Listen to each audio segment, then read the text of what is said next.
welcome to Round Robin. I'm your host, Robin McCormick with the City of Hampton.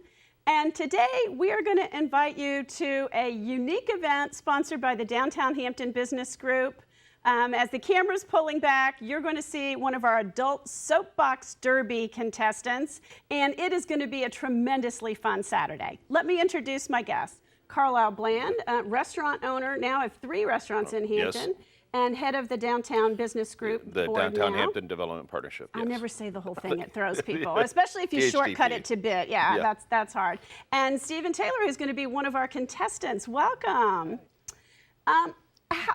You're kind of known now for bringing really wacky things to downtown Hampton. Some work better than others.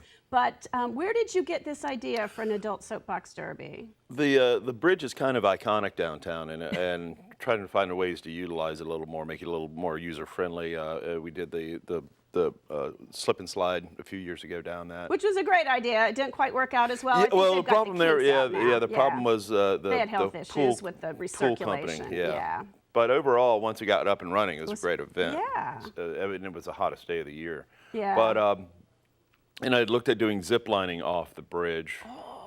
We're still playing with that. The landing spot is becoming a bit of an issue. So this was something fairly turnkey we could do. As a kid, I never got to do one. Yeah, it was big. And there's several other cities around the nation that are doing Adult Soapbox. Well, you know, I Googled it when I first heard the announcement because I was looking for images, and I thought, there are other people doing this. I wouldn't have. There's a 7-mile one in, I think, outside of Seattle, Washington. They've got a large hill that they run on. So I think this, just to get this started and get the first one out of the box so we know what it looks like. And then I think it's just going to grow tremendously. It's a good fun. Everybody wants to do it.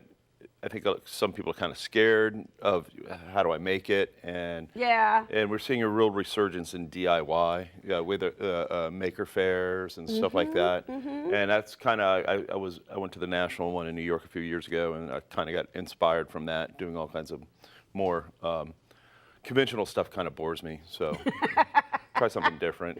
You know, I'm from Ohio, where the Soapbox Derby, you know, it's like the World Championships and stuff, and it was a big deal. And then when I watched Hidden Figures earlier this year, and I saw this, that was a central kind of point for the community, the Kids Soapbox Derby back in the 60s, and it's died out a little bit. But, you know, also, I think of it as a carpentry event. And, Stephen, that's not carpentry. Tell us about, you live downtown? Yeah, I live right downtown, so I'm always there. I stay in the loop with block parties. So how long have you been working on this? This is amazing. Honestly, it's only taken me a couple of days to make. Oh, that's scary. I'm a junk collector, I guess you could say. I make a lot of eclectic things out of metal. And like, do you do sculpture too, or is it useful kind of stuff? Okay. Make all kinds of creative, weird things, I guess you could say. When I found out about the Soapbox Derby, I wanted the opportunity to make a racing snail, so.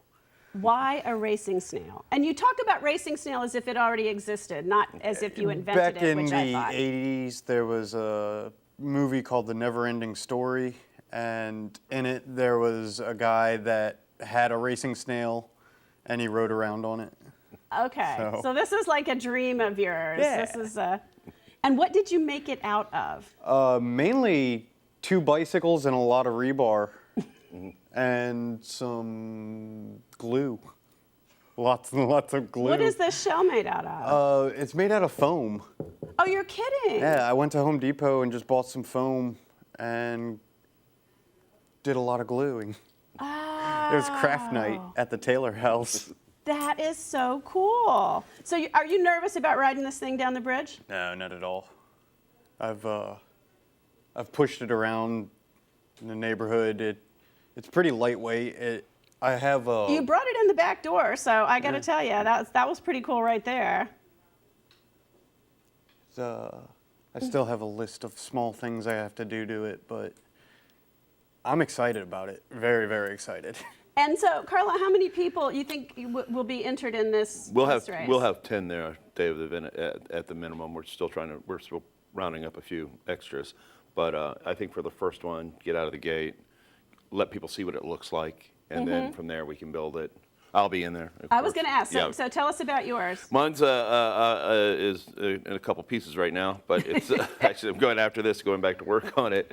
But I'd taken an adult bicycle and cut it in half, adult tricycle. So you got your frame and your two back Yeah, wheels. and then I've got to build a frame around it and probably add some more stuff, whatever I can find in the shop. Is yours got a lot of wood, or is yours? Mine's going to be a lot of metal. It's metal okay. seems more conducive for this event. Like the original soapbox, you had to make them out of wood frames and Yeah, parameters. you had to use certain tires, and Yeah. everything was equal. And Equal. the point of this is not equal. Yeah. This is more imagination, more maker faire type. DIY is kind of what we're pushing for on this event.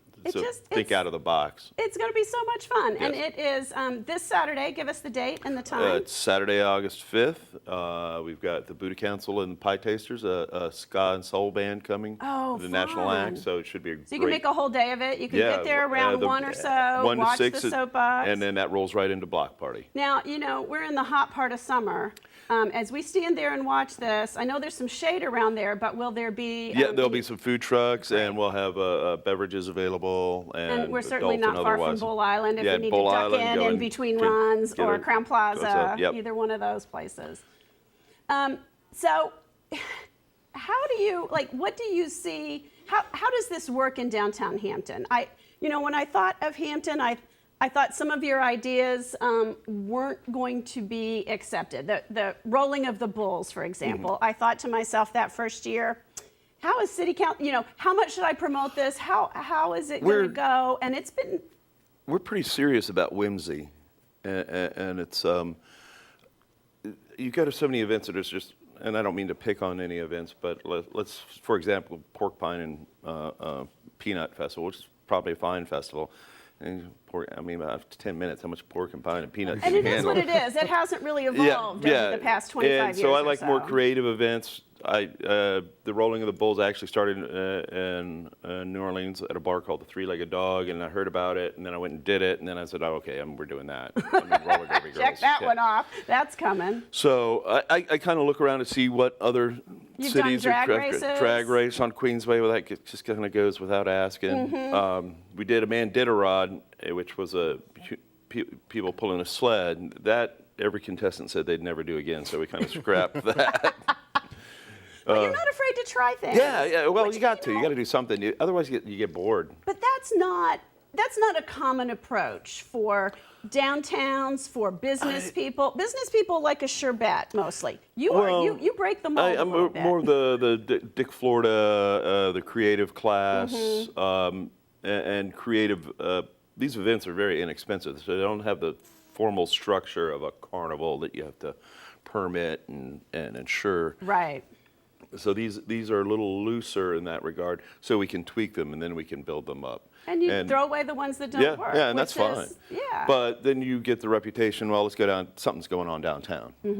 And whatever it is, whether it's, we did a boat parade on land that is fun. for St. Patrick's Day and played Barry White, which of course, my favorite St. Patrick's Day songs.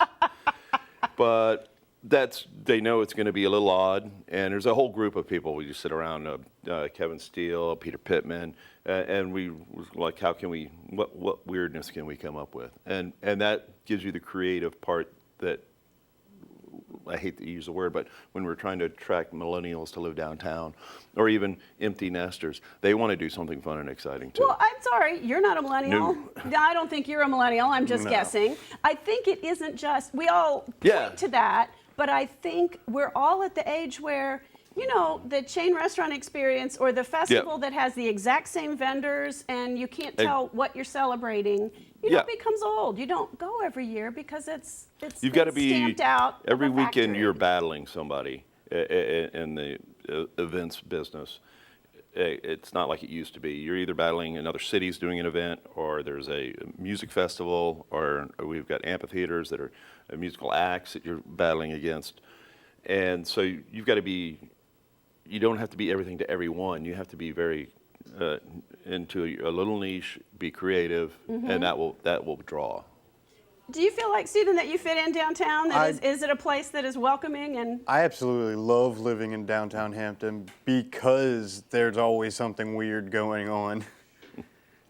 Did you bump up against any hurdles from the city? I mean, No. We're a City- 400-plus-year-old city. We are not. Well, actually, we are known for change and growth and innovation. But sometimes Self-emulation, we've that too. We've caught fire. We've burned ourselves. But you have to reinvent when you're a city like that. I worked a lot within the system because I was deputy director of the Downtown Development Partnership. I've invested in downtown with building 3 restaurants. So that gives me a little leeway. They know who I am. They know I live a block away from downtown. I'm as invested in it as any of the people working for the city. I know most of the people working for the city. So it's always, they've like, whatever you come up with, it sounds good. Well, and you Give it a actually got shot. a city grant for this too. Yes. And I think that fits in with the council strategy of we're not going to take our money and invest in one festival a year. We Well, it's want to a bring lot of- people sense of- yeah. more frequently. And, Yeah, I think it's a laudable goal. I think the council's thinking out of the box. They're seeing what other cities are doing, and it's the new future is.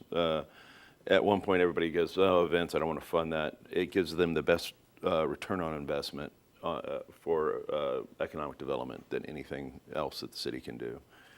And we've kind of moved towards, we're going rooftops, then the businesses, then the retail will come. well, so let's talk about that. What you are invested in downtown Yes. Hampton. What do you see as the future? Tell me what you think this downtown will look like in 10 or 20 years. In 10 or 20 years, we'll have hopefully 3,000 to 4,000 more people living downtown. The Vanguard project coming on the old Armory, live entertainment venue is going to be great. All that land over there on King Street is going to be developed. The Saunders Cross, they're developers and consultants, but instead of getting another master plan, we're getting people, this is what we want to build. So, Right, and we're it's putting exciting. money. Yeah, We're ready to they're put investing. money. Nothing is inked yet, but they have a great proposal. I think they've got a great proposal. It's exactly what we wanted for years. Now it's time to start doing. The city's been meticulous at assembling land. And we've gotten a lot of criticism for that because Yes. we were assembling land, the recession hit, nobody was building, it was a really long dry spell, and yet there's a lot of tax money tied up in this land, but you don't want to let it go for the wrong thing because you're stuck with what happens. A lot of people like to criticize cities, but every decision somebody makes in the city lasts 30 to 50 years. So yes, they should be cautious and not willing. Hey, let's go do this because you're paying. You're sitting on it. Right. You own it. And I think the other thing people don't understand is it's not the price of the land when we sell it. It is what we get and the long term. Oh yeah, the tax. Yeah, everybody goes, they give that piece of property away for $1, and they're like, no, they didn't. No, he gave it away to get residents and taxes. And Yep. the complaint from downtown is always we don't have a grocery store. You don't have enough people yet. Yeah. So you start with the people. And that'll be market driven. And the exciting thing about the weird thing about grocery stores, it comes in spurts. Now we've got. Oh, wow. I think we have too many choices, and Yeah. the market And will have it'll to shake shake out. Yeah, it'll shake out. So I think we need more residents before we get the type of boutique grocery store that we need downtown. But it'll come. It'll be with the redevelopment of the hotel, the new owners there, making that a Hilton property, right? Yeah. Yep. Yeah. That's going to significantly help, and it's a full-service hotel. As I said, the Armory, then all the space around the Armory, now that's prime for development. That just been a field. It sparks. And, Yeah. frankly, some of your restaurants and the other restaurants along Queen Street have sparked Hampton's image as a foodie place. A destination to go, and that's why everybody's, you don't want competition. I was like, I want more restaurants. It brings a crowd. Brings people. It Bull does. Island's done a fantastic Yeah, and as I job. say, I think, where am I going for dinner? I'm getting to downtown and then I'll figure it out. From there, figure out one place is too crowded, go to the next. Yeah, there's so many opportunities. Stephen, how long have you lived downtown? 4 years now. You think you'll stay? Oh yeah, I absolutely love it down there. Why? What is it? It's It just it's a small community of bars and restaurants. It's quiet. You have the Air and Space Museum. It's beautiful around there. It is a beautiful downtown. I think a lot Yep. of people don't You realize can that. go for a walk downtown, go to the waterside. Yeah, I think, and that I think is what's attracted these developers is they've seen this in other cities. Yes. They know it can work, and because it's got character. Yes. And a lot of places in this day and age don't have character. And not to criticize, but I'll criticize. But Town there's centers. a place for all of it. There's a great yeah. place for town center. That's where I'm going to go You go shop, shopping. yeah. And so and when people come to town, sometimes they want familiarity. No need. They want the chains Yes. that they know. They're with kids. They want to know it's going to work out. And you have other visitors who want to do something they can't do anywhere else. Yes. So I think those things in Hampton begin to complement each other so that we can continue to bring in more residents and more visitors. Yeah. Visitors are great. They don't cost us much, and And they they add. leave- yeah, yeah, they add yeah. a lot to the economy and the taxes. Yes, they do. So, okay, I veered way off topic, Okay. and I'm sorry for Oh, that. So no let's problem. close again. Soapbox Derby, Saturday. August 5th, 1 to 6. So it'll go on for a while. You're going to Yeah. have two at a time, kind Yeah, of a we're- round robin tournament. You guys need a little time to recover, and We did. you got to push those suckers back up the hill there. each time, Yes. right? Yeah. I hope you have volunteers helping Yes, with we'll that. have a few people out there.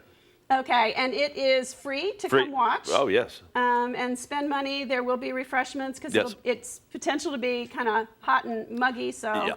stay hydrated, have fun, all that stuff. Yep. All right. Thank you guys so Thank much. you. And good Thank luck, you. Stephen. Yeah, thanks.